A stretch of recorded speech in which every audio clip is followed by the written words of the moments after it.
What you doing, podcast? I'm the AC, and I'm very excited to have my next guest, co-host, author. Hi, my name is Villimey Mist, and I'm the author of the vampire horror series Nocturnal. I'm from little old Iceland, way up in the north, where probably people don't know where it is. I'm sure people know where Iceland is. Um, I don't know much about Iceland, but I'm sure we'll talk a little bit about it today. But yeah, Probably, yeah.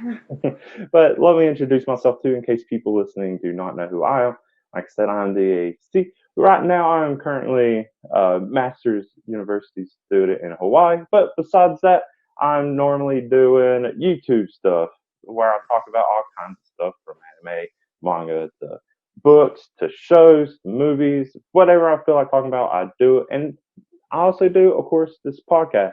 And I like talking to a bunch of interesting people and meeting them. And I decided to shift the focus of this podcast to authors, which is why I decided to bring people like Bellamy on here. Now, there is also another interesting thing about this podcast. When I decided to shift to more author focus, you are actually one of the people I was really wanting to get on because I read your Nocturnal series, and then you were like one of the first handful. I was like, oh, I wonder if this person would be willing to actually be on my podcast. And then the I put out a tweet asking if there's any authors that would be interested to be on my podcast. The next day, you put out a tweet asking if there's any author or horror podcast that would want you on as a guest, and the timing was perfect. So Yeah, it definitely was. I'm glad this all worked out. Now, of course, we are going to talk about your things you've written, your inspirations for them, all that kind of stuff, because that's what I really am interested in, especially the inspiration and why you made the decisions to do characters and settings and all that kind of stuff. But referring back to your tweet, you were asking or saying you would talk about vampires and horror, which we will get to, especially when we talk to your book and more. But there was also you was saying talk about how weird Icelanders are and also licorice. So first, let's talk about what makes Icelanders weird. Like I said, I don't know much about Iceland, and honestly, like besides like the that what Will Ferrell movie that came out, which I don't Oh. know how accurately that depicts anything. Well, I assume not that much, but No, if you think that the Icelandic accent is like what Will Ferrell was trying to say, it's definitely not at all like that. oh, I He can already sounded tell. more Swedish than Icelandic, so. Uh, But I yeah, give him props for trying. yeah, I assumed it wasn't like that authentically Icelandic, but of course, like I said, I've you're the first person I actually talked to, so it's the first time I can hear the accent. And yeah, you're right; it doesn't sound anything like that. No, my accent is actually a little bit. Well, my German teacher said it was interestingly mixed with everything. Hmm. So I have like a bit of Icelandic accent, and then I have a little bit of American accent, and then mixed all in with the European accents from all the European languages that I learned.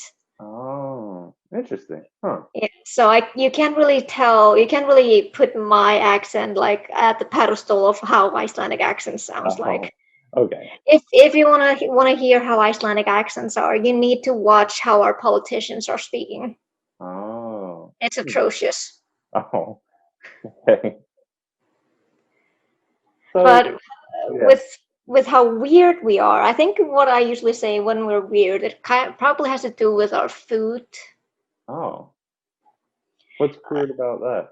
Well, because we had to improvise a lot of things when we lived here in the olden times. There weren't any refrigerators there, Hmm. so we had to jerk a lot of things, and we also had to dry a lot of things, and kind of boil everything. Hmm. And it's kind of like we had no waste no policy. Yeah. So we ate a lot of weird stuff. I'm not at all for it. I actually hate it. It's one of the worst things I've ever eaten. But usually when people come here to Iceland and I may be doing a tour guide thing, I always mention the things that we had to eat. Like we eat boiled ram testicles Oh, and boiled sheep's heads. I've seen that before. Yeah, Never had uh, it. it's not good. Well, I was forced to eat it when I was a kid, but Uh, thankfully my mom stopped forcing us to eat it after my dad got a little surprise when he was eating his sheep head. hmm. Yeah, he really enjoyed the tongue, Mm. and that particular sheep hadn't finished its food. Oh, So yeah, he got a fun little surprise. After he went to the bathroom to throw up, my mom decided like, okay, yeah, we're not having that anymore. uh, yeah, no, that would be really gross. I couldn't. Yep. I don't know. I'm the type of person I believe I am that wants to try everything I can, especially when it comes to eating. For some reason, when it comes to eating anything involving a head, I'm always, I don't know, not really cautious, but there's something weird about it to me. I Yep. can't. Um, my stepdad has told me stories about how his family would eat monkey brains right out of the skull, and I was like, "Oh, that sounds like something that would be hard to do." Yeah. Like, Now my head just gets vivid flashbacks to the Indiana Jones and the Temple of Doom scene. yeah, but no, I would definitely try all that.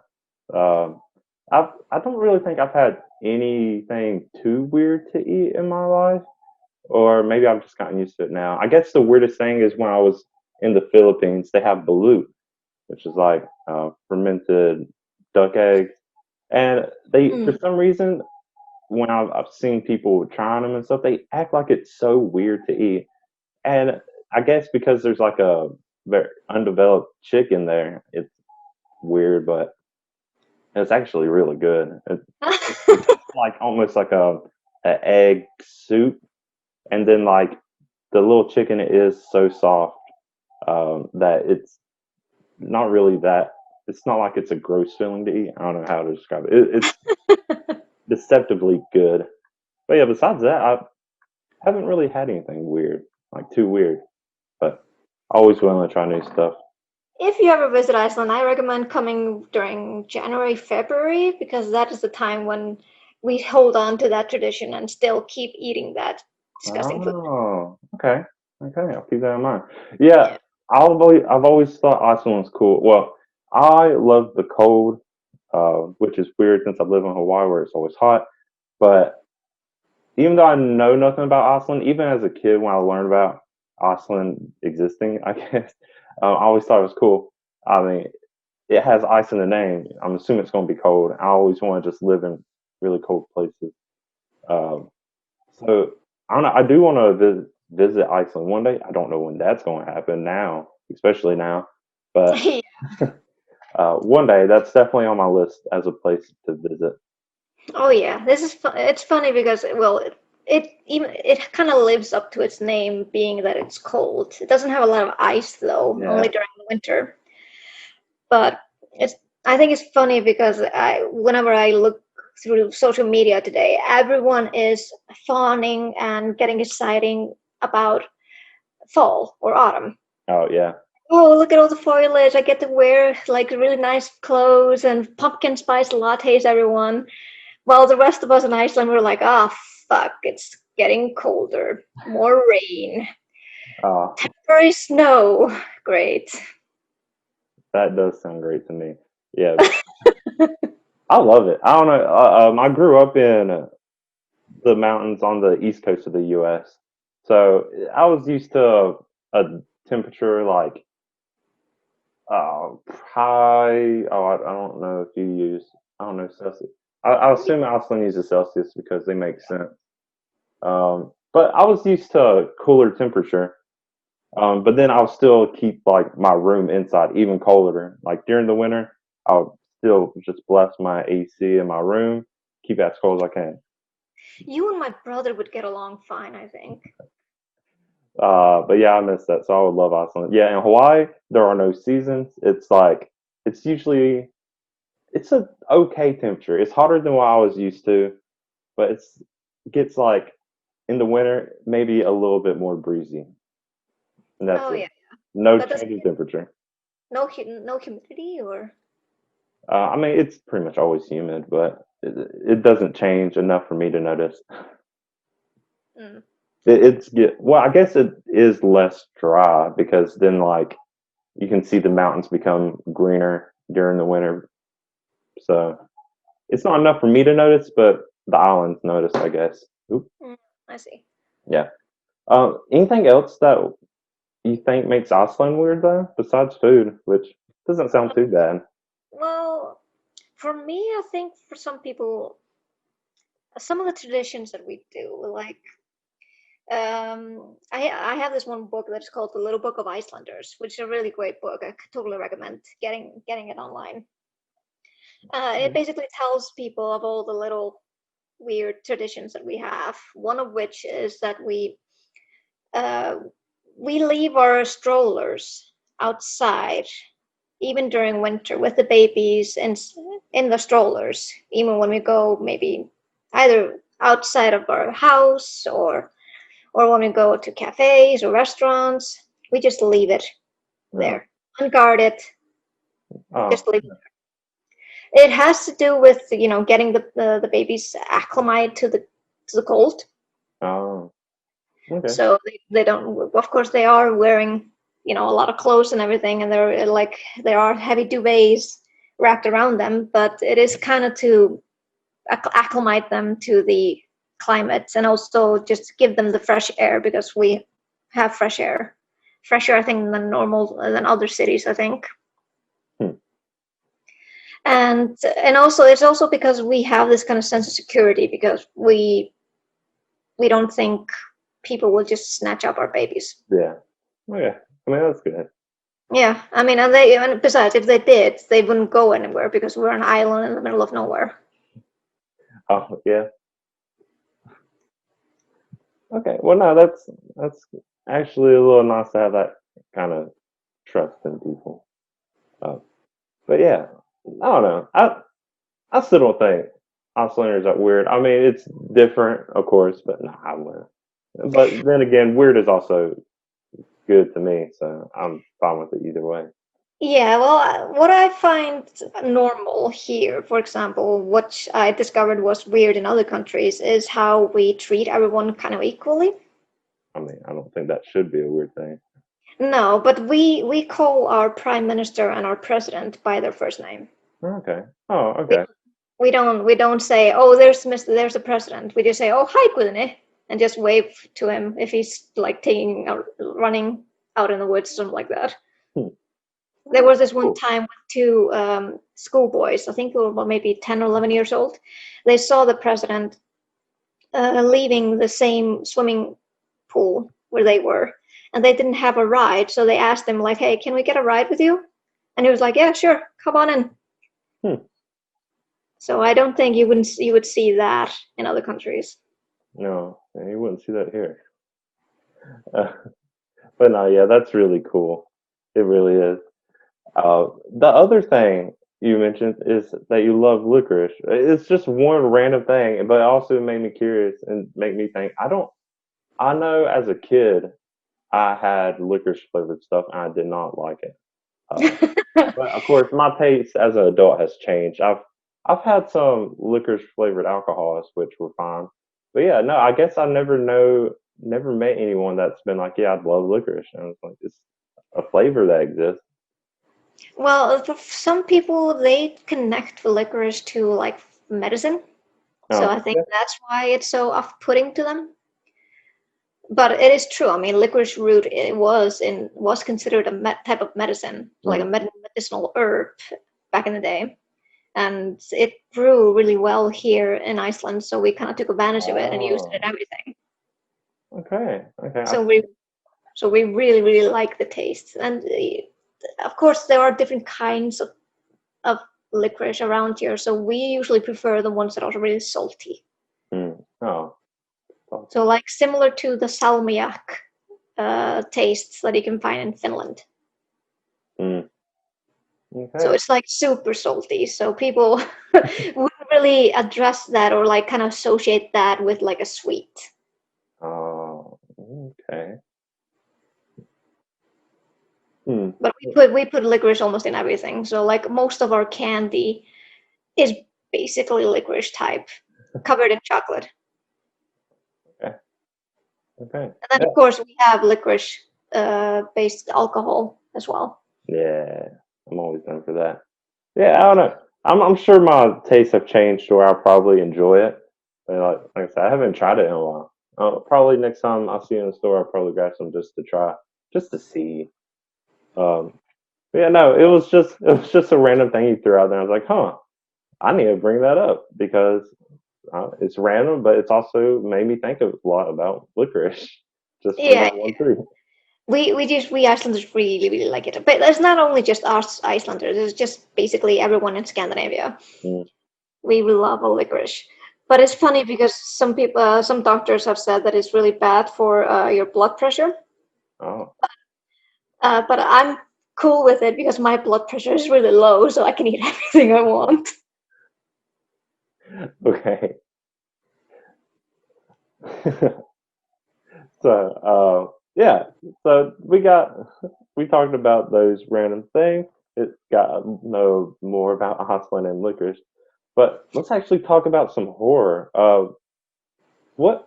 Why do you like horror, or what got you into liking horror? I think I have to thank my older brother for introducing me to it. He is a huge horror fan as well, Mm. and there's this one particular memory that I despise but also hold dear, in which that he was supposed to babysit me when I was 7 years old. There's a 6 years age difference between us, Mm. and he was a teenager at that time, so he was just didn't really like the babysitting duty. So he just put me to bed while he and his friend went to watch Aliens. Oh. And he had been talking about that movie for such a long time that I grew curious. So I jumped out of my bed, crawled behind the sofa, and I watched the movie. Mm. Uh, Unfortunately, it has traumatized me, Oh. but I became fascinated with it at the same time. Mm. It's just really just the fear that people have. Like fear has so many different levels on people, and that's what Yeah. really fascinates me about it. Huh, interesting. Yeah. Um, I guess I also got introduced to horror at a young age. Horror is probably one of my family's favorite genres. We all just really love horror films, from my grandma to my mom, and then me, and then all my brothers. I guess the first movie I remember watching that I thought was scary was Child's Play, and I think it was my cousin. He we watched the movie together, and we got scolded a lot for it, and didn't understand why. It was just a dog killing people, but you know. um, and then from then on, like my family, we just watched so much horror together. And I've been obsessed with zombies also, but then I think that exposure was like Scooby Doo on Zombie Island, and after that, all zombie movies were cool to me. They weren't even scary. So Yeah, like all the George Romero movies and all that. I was just like, this is just cool for me to watch. I don't even know if it's actually horror, considered horror to myself anymore. And now, of course, zombies have blown up to a mainstream or common thing. But yeah. what are some of your favorite horror movies, books, shows, all that kind of stuff? Well, it was the one that was first introduced to me, the Aliens. That's basically the ones that I really hold dear, and is one of my favorites. I still get nightmares from that freaking xenomorph. Oh, So so to say it is a favorite and a least favorite is an understatement. Hmm. But I also really enjoy, um, even though, yeah, like I mentioned before, even though it's not really horror, but Indiana Jones and the Temple of Doom, Oh, yeah. because it was kind of leaning more towards horror than action, if you really think about it. Yeah, I can see those scenes being like that. Yeah. What else? Of course, I grew up watching all the Scream movies, so Oh, yeah. slasher films were really a thing. Yeah. And then I went kind of like into appreciating the special facts that horror movies have to offer, like the Thing. I still can't watch the dog scene because it just freaked me out. Uh, huh. Yeah, I feel like there's a lot of movies I probably missed and still need to watch. But my favorite, I already mentioned I really love zombie movies, but Hmm. my favorite movie, and I don't know if it's a, I don't think it's a popular movie. I don't think many people like it. Is The Sinister and Sinister Two, both of them together. Um, Oh yeah, I actually agree. I enjoyed the first one. It was actually the first time in a long, long time that I actually screamed out loud at that movie. yeah, I mean, there's of course plenty of jump scares, but I don't know. It probably goes deeper for me than that. Uh, uh, it's because as a kid, I don't know, maybe like I don't remember how old I was, maybe 10, 11, 12, something like that. My family went to a haunted house, and the only two things that creeped me out in this haunted house was this dark room with a staticky TV, and then this pale little girl who was just walking around, following us, being like, "Will you play with me?" All that stuff. And then I was like, even as a kid, I somehow got scared of, or not scared, creeped out by other kids. So little kids in movies, especially in something like Sinister, where they're evil anyways, Oh yeah. play this innocentness. Yeah, I think that's what really made me like it. And now my brothers and I will watch both of them together pretty much every time we see each other. Um, I really like the second one too, even though a lot of people did not. But yeah, I don't know. It's just a weird thing that I just ended up becoming one of my favorites. Creepy kids will always be creepy. They sure are. But yeah, besides that, there was another one that creeped me out. There's a movie called Mirrors that creeped me out and made me paranoid of mirrors for a while. Oh yeah, yeah. And that's because same thing, that same haunted house. There's a really well done scene where it looked like a mirror and then people jumped out of it, and yeah, it got me. But besides that, I really like horror manga too. So the horror mangaka Junji Ito, obsessed Oh with yeah, all his he's my stuff. favorite. Yeah, I've gotten all his stuff I can, and yeah, Same here. I have them all. This like he is really, really good manga horror author.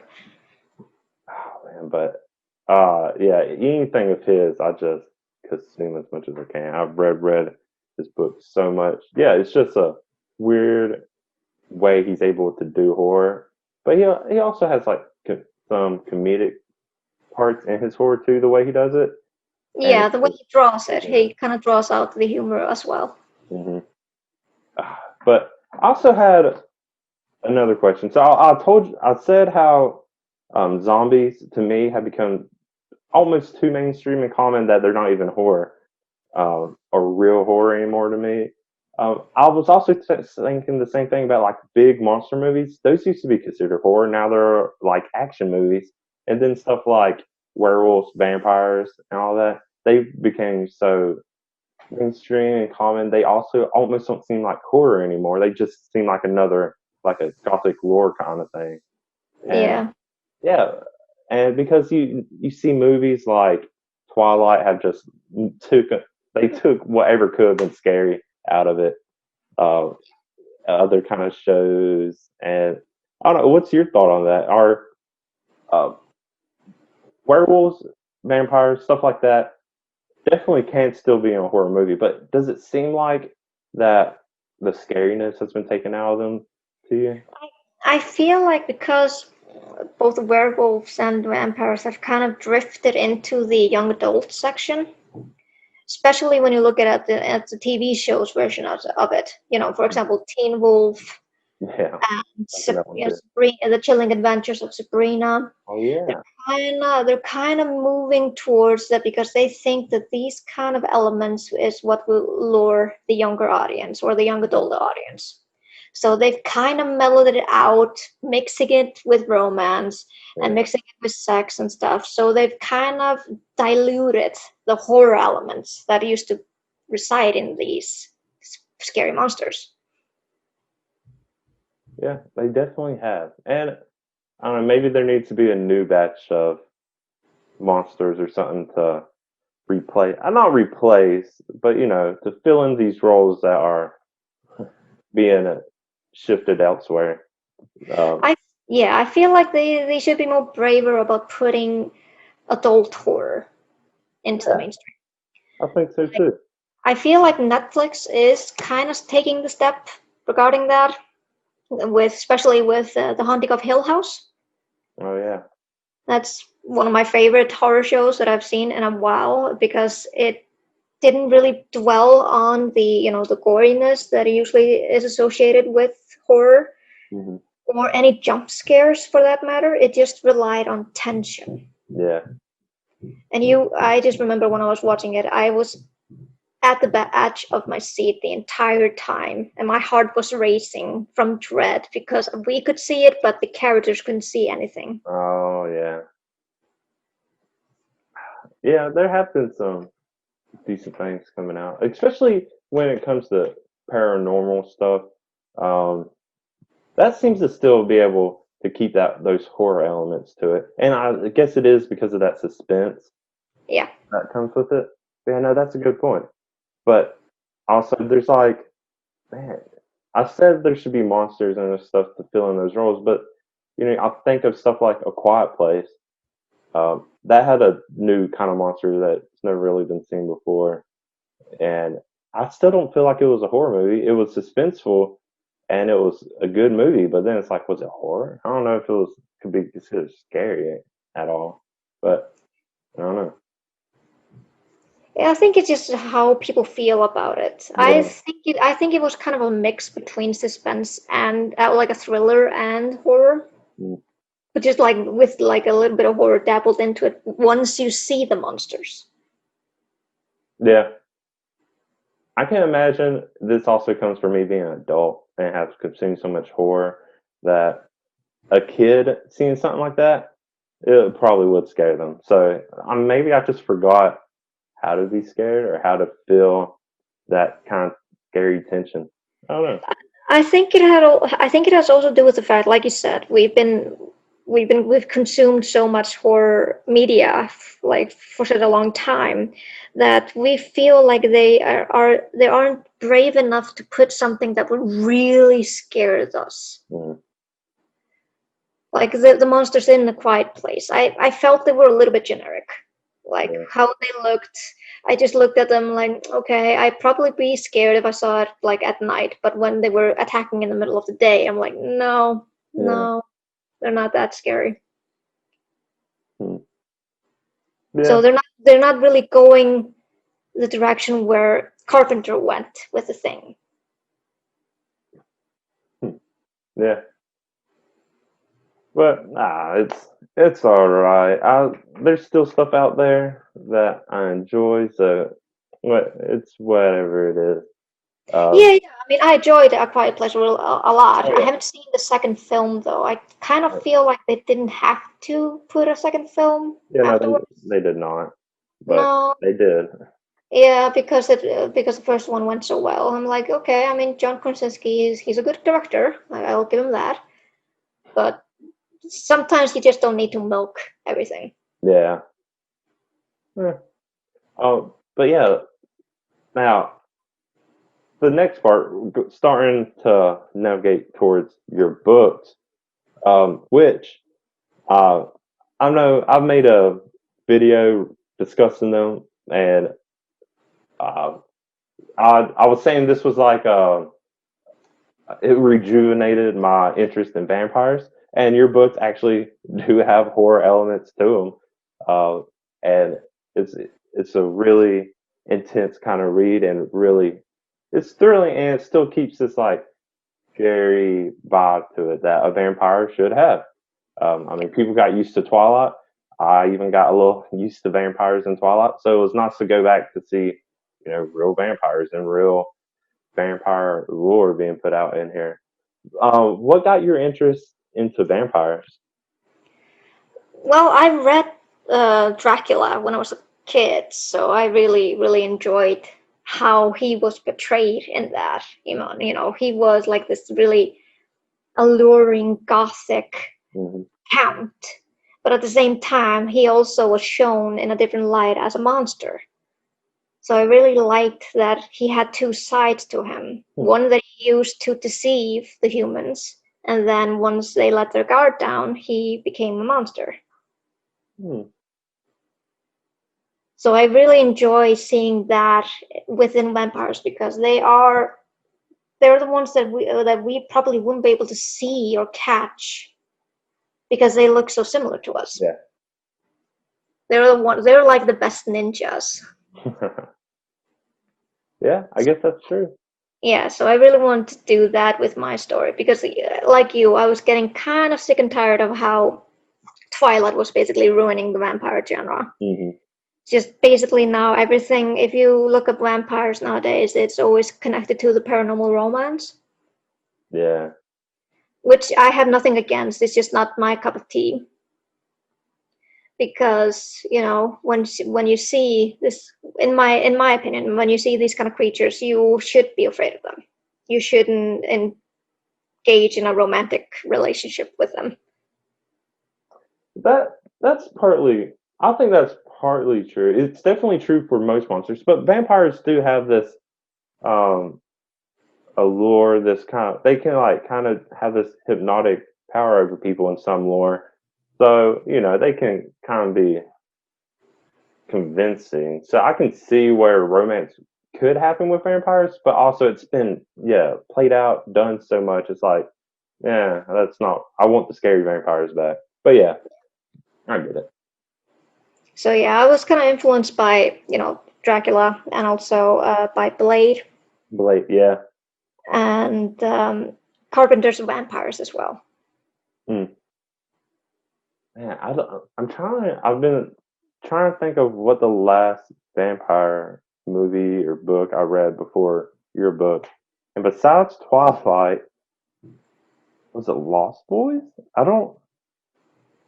It might have been, or yeah, I don't remember too many vampire movies I watched. I know I watched a lot, but I can't pick out. A lot of them may have also been like B movies or something like that. But Might, but yeah, I recommend if you haven't watched it, let the right one in. oh yeah, I watched that one. Yeah, The Swedish one or the American one? American one. Swedish one is better, Is it okay? much better, Oh, because okay. it kind of doesn't rely on any soundtracks or anything like that. It just everything is filmed at night, so you really get the tension. Hmm. Okay. It's And been you a while. also really get the John. You can't really tell whether the vampire Ellie is a boy or a girl because she looks so mixed. You can't really do that with Chloe though in the American version. We Hmm. know she's a girl. Oh, yeah. Yeah. It's been a while since I've really watched all of that. Huh. Yeah. So that's why I was glad to read your book. Um, yeah. Um, so there's other parts of your books, and for anyone listening, this might get a lot of spoilers out. So be warned. I'm going to try not to be spoilery because a lot of the questions I have don't necessarily spoil anything, but if it does, you're warned. Like I said, I have a video discussing the books and all the things I love about them, so you can go and watch that on my YouTube, DAC Stories. But yeah, no, I really want to know like the process of writing these books and your choices for characters, settings, all that stuff. When did you first start writing the first book, Nocturnal Blood? Uh, it had been brewing in my head for like almost 8 years. Oh, I didn't really start writing it until 3 years ago. okay. It was just one of my friends. She had started just writing her stories on Wattpad, Oh, and, and I was just decided like to take the big jump and see what I can do, and I decided to do the same. yeah. And then I saw one person on Instagram that was advertising her editing services, so I'm like, I can just see what it goes from there, and it's now published. Yeah, and it turned out great. And no, I'm glad you did that. Took that jump to finally work on this book. I mean, that's some advice for anyone. If there's something you want to do, something that's just been brewing in your mind, just do it. Well, regardless how you think it's going to turn out, at least you did it. I Exactly. was the same way with a lot of stuff. 8 years ago, I started writing a zombie novel because I love zombies. Been watching Walking the Dead for a while, and then I was like, oh man, I wish I could write my own zombie movie. Kept just thinking or about it. Eventually, yeah, 8 years ago, late 2012, I was like, I just started writing a zombie book whenever I had free time in like classes or during rehearsals when I wasn't doing anything. And I've got 4 chapters in and haven't touched it in like when was it, like 4 years because I get distracted and I keep having all these other ideas for stories. I write a lot of short stories, which I want to talk about with you later too. Um, but yeah, no, just do stuff, write stuff if you want. Finish it, don't finish it. At least you tried. But I'm glad you finished these. Um, yeah, and then in your book, you have a interesting main protagonist, Leia. Can you tell us more about Leia before I start asking questions about her? Yeah. Well, I kind of wanted to go in a different direction because I've seen both in movies and also in various books that the main characters is usually this sassy type of protagonist. That is, she has kind of weaknesses, but at the same time she overcomes them really quickly. And there's just a lot of characters that I didn't really relate to. Mhm. So I really wanted to mm, kind of use my own weaknesses and incorporate that into the main character. So the main character Leia, she suffers from anxiety and OCD, Mhm. which is something that I suffer from as well. Oh, So I could actually base my own experiences on what she's feeling in the book. And it just kind of feels because I know that there are a lot of people out there that suffer from anxiety. mhm. And of course, all of their experiences can be different from everyone else.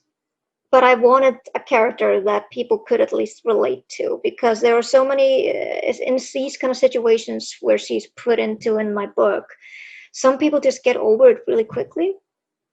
Might be it's like a type of trauma that people might hold back or something like that. But I just wanted to see what she could do despite all of that traumatic experiences she did. Hmm. Yeah.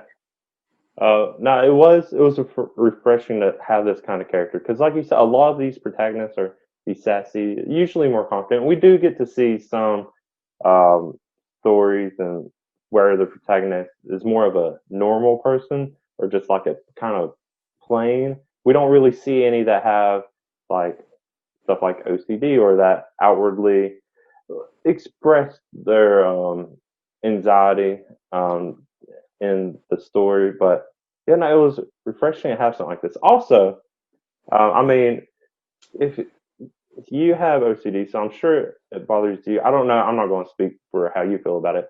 Um, but for me, as I was getting my uh, ed degree, I have to take like special ed classes, and one of the things we learn about is like OCD and helping students with that. And then seeing people put in stories or just joke about being OCD about stuff because they just want stuff to be clean. And it's like it's that simple. It's like that's it's always bothered me when people put stuff like that in that book because I thought it's a lot more than that, and people just Oh, kind of play it off as like a cutesy. Oh yeah, that's just my OCD. Uh, yeah, it's nice to see a character that actually is OCD. oh yeah, yeah. I mean, of course, and that an OCD is different from for everyone else as well. I mean, all kind of mental illnesses, they are different for people. Hmm. So, like her quirks, like OCD tendencies, are a little different from mine. But at least I wanted people to see that there are different varieties to it. Hmm. Um, and then in the second book, I don't know if it was intentional or it seems like she is less bothered, or like the OCD and her anxiety doesn't control her as much. I don't know if that's because of the trauma at the end of the first book, and she has this whole new. She's in a different place mentally, so she's kind of overcoming it. Yeah, it's both that and also with a really heavy dosage of medication. Okay. like like in the second book, she is receiving like more therapy sessions due to the Hmm. post-traumatic stress disorder that she received from the first book. So she is like she has more medication. She has it with her instead of the in the first book where she didn't get it. Yeah. Okay. Did you at the end of the second book? Was that a planned outcome you had whenever you was first planning the series, or is that was that a more an idea that came later in development? Well, the first book was actually supposed just to be a standalone thing. Mm. But then I realized that there is more potential to this world that I created, and I Yeah. really wanted to expand on it. So I decided to keep it all within the family, basically. So and then what happened at the end of the second book was something that I hadn't really thought of. I had thought of something else, but then I realized that this would actually give her a much more character development. Yeah. So that was the decision that on which I based the ending on the second book. Mm. Yeah, I am really looking forward to seeing where it goes from there in your third book. But uh, also the settings for these. The first one takes place in Alaska, and the second one is in Amsterdam. Mhm. What? Why did you choose these locations? I chose Alaska because it reminds me of Iceland. Mm. Yeah. So a lot of people have been asking me why I didn't base this in Iceland, and I always have to keep telling them like we're an island in the middle of nowhere. If they would take a road trip, they would take them at least a day or two to go around the island. So it would be that much of a story. So I chose Alaska because yeah, it has glaciers, it has big mountains, and has snow. So I could still bring forth the elements that I'm raised in to another setting. Mm. And Amsterdam was the place that I've never been there, but I've always wanted to go there. But like the European history is something that really fascinates me. So I kind of wanted to drive that fascination through Leia as well because she's a history buff. Oh yeah. Yeah. Yeah. I assumed that was the reason for picking Alaska, and yeah, it's a road trip, which is something I thought was really cool with this story is it's a vampire horror road trip with young adults, and it's like normally something like this you would see as like a comedy thing. There's so many road trip movies, but then we get a horror road trip movie, and I guess there are some. I don't know if they're very well done, but yeah, a story like this was really cool, and it was also a cool way to be introduced to this world, especially as they travel and they just get to see more of what exists for Leia. Yeah, And yeah. going to Amsterdam, same thing. It's a popular location to put like comedy movies. So I don't, I don't know. I don't get any like comedy vibes from your stories, but they are you took what are normally comedy tropes, locations, and turned them into really good horror. I don't know if there's any other horror stories that take place in Amsterdam, but I'm glad. I not to my knowledge, at least. It, well, I feel like there could probably be some, but yeah. And then the second one is all about her finding her brother. So that is more of a like serious story, not really any comedy tropes I could try to fit that into. But no, they're both great, and it's a really cool way to dive into this world, which is supposed to be like ours, but has vampires and all these other things that are involved with it. And yeah, I'm looking forward to seeing where Salvation goes with this. Are there any things you can tease for us about Salvation? Yeah, there. I can tease about some of the characters that will arrive. There will be more. There you'll be introduced to more people from the owls, Mm, power hunters.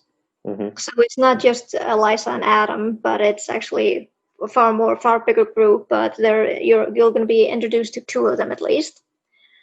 And then they get also the assistance of a Russian faction leader Oh, named Maxim. hmm. Okay. And he will actually have a bigger play in the fourth book. Oh, there's already a fourth one being planned? There is a fourth book being planned. Yes, like with the first one, I thought that the series would end with the third one, but then suddenly, while I was taking the bus on my way to work, I had an idea that would actually work into the fourth book. So I'm like, okay, so Leia's not done here. Okay, we'll just continue with that then. Oh, really cool. No, I'm really excited for this then to know that this series is going to be continuing on even further. Cool. No, I'm really looking forward to that. I don't know if do you have a planned release date for Salvation yet? Or are you still not? I'm planning on having it released in January 2021. At least that's the initial one. But if everything goes well, I might move it to December if everything goes well. Okay. So Cool. far, it's with beta readers right now, and then when I'm done going over their feedback, it'll be closer to being fully done. And my friend is also doing more illustrations for this third book. Hmm. Oh, cool. Well, good enough. I'm definitely keeping an eye out for that. So, um, I guess our last topic before we get closer to wrapping up is you've been writing more short stories lately. Uh, I have, yes. yeah, a lot. I've read a couple of those too. And what got you into writing short stories lately? Would you laugh if I said it because I was bored? No, I would. Because I'm a little bit of an impatient person, so I was getting a little bit impatient about getting feedback from my editor for the Salvation. So I'm like, what can I do to pass the time before I get some stuff back? So I just decided, like, well, I've been seeing that a lot of people have been writing short stories. Maybe I can try my hand at that. So I decided to try writing it, and it's been a lot of fun lately. Yeah. It's because I get so many ideas in my head, and it's sometimes really hard for some of them to be turned into full blown out novels. Yeah. These ideas would work well as short stories. So I'm like, yeah, I can try, see what it goes. Right. I'm the exact same way. I mean, the whole reason I stopped writing my novel is because I got so many ideas. I was like, I wish I could turn these into whole books. I was like, what if I just write a short story based around it, see how I like that, and then maybe I'll see where it goes in the future. Haven't gotten back to writing any novels. I just keep writing short stories.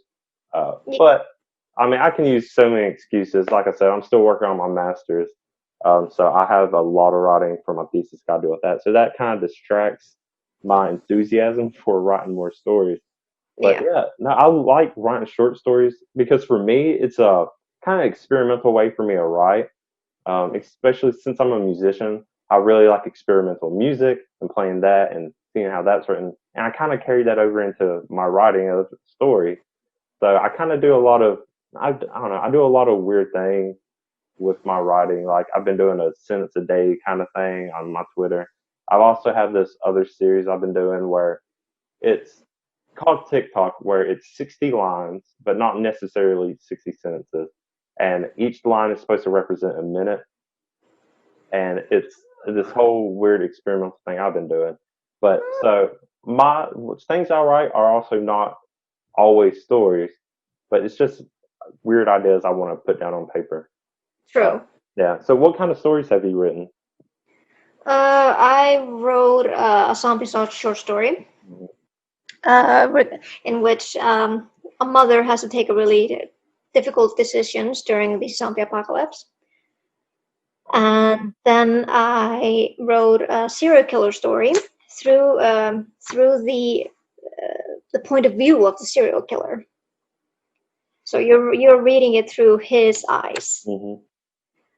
and I really enjoyed writing that one, but at the same time it creeped me out because it kind of shows how much I've been listening to serial killer podcasts. So Oh, nah.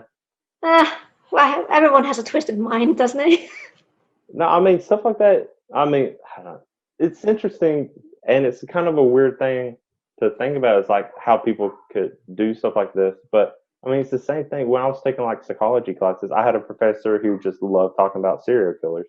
So a lot he talked about was like the psychological perspective of these serial killers, and what he thought Yeah, didn't really need to be part of the class, but it was the most interesting part for me. So it yeah, is. no. It's super fascinating. Uh, yeah, and then you're working on another one. I know. What was that one? Yes, I just actually finished writing it in my notebook. Oh, It's about the Yule cat. It's one of our Icelandic Christmas traditions. In one of our urban legends, there is a gigantic cat that lives up in the mountains, and it will eat you if you don't get new clothes for Christmas. oh, huh. That seems like is that to encourage like kids to appreciate and ask for clothes for Christmas? Yes. Because In the old days, it was basically, because you worked hard hmm in the fields, and then your clothes got tattered and dirty and stuff. And it was kind of like a really good thing to get new clothes at that time. So that kind of urban legend went on as a cautionary tale to appreciate what new things you get when you've, kind of used your old things to shreds. hmm Ah, okay, yeah, cool. So this is the first yeah, it's the first short story we're basing this actually in Iceland. Oh yeah, no, that'd be interesting to read too. Yeah, that's a.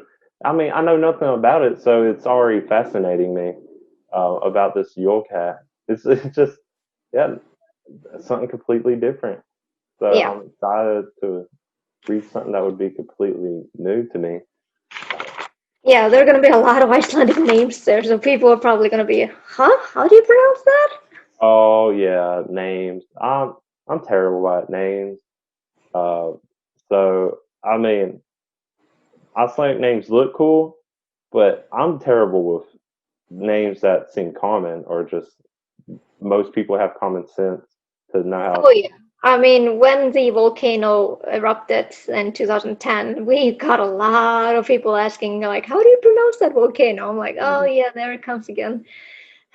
So for anyone interested in knowing, because I'm sure this probably has piqued your interest, how you pronounce the volcano is Eyjafjallajökull. Yep. Yep, it's those double L's that really throw people off. Uh, but no, it is really cool, and um, I don't know. I don't know if I'll ever get the chance, but I think it would be cool to learn Icelandic as a language. Try to get something like that. But I am interested in many languages, and I still have to finish getting at least somewhat comfortable in those. Yeah, just a heads up, Icelandic is really hard. I'm a native, and my Icelandic sucks. Yeah, I'm sure it'll be a really challenge for me. I don't know. Maybe at least learn some cool words or phrases will be a start one day, but we'll see where that goes. Um, Yeah, I usually like put some sentences on Twitter and ask people to try to pronounce it, so you can take part in that game if we see it. yeah, but yeah, you had one of your short stories got um accepted as part of compilation as a anthology or something, right? Yes. Which one was that? Uh, a Mother's Job, the zombie short story. It will be in the anthology called Of Cottages and Cauldrons, Hmm.